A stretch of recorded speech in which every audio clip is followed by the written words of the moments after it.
Le patron de la police judiciaire parisienne a été mis en examen et suspendu de ses fonctions cette nuit. Bernard Petit est soupçonné d'avoir violé le secret d'une enquête. Il devrait être remplacé par Christian Sainte, chef de la PJ marseillaise. C'est un séisme pour le 36 quai des Orfèvres, déjà ébranlé par plusieurs scandales.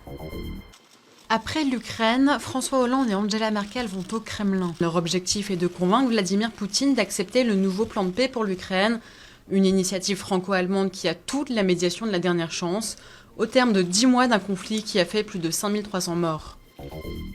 La tournée européenne du ministre grec des Finances Yanis Varoufakis s'achève sans éclaircie.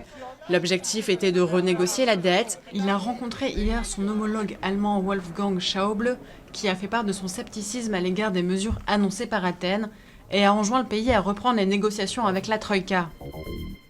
La Jordanie a annoncé avoir frappé des positions de l'État islamique. Une riposte à l'exécution d'un de ses pilotes brûlé vif par l'EI.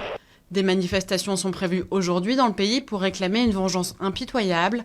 Dans une première mesure de représailles, le pays avait exécuté une djihadiste réclamée par le groupe islamiste. Le jour, c'est une étudiante à l'université à Tokyo.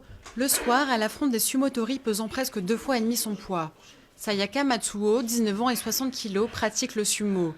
Au Japon, les femmes sont de plus en plus nombreuses à pratiquer ce sport national, traditionnellement masculin.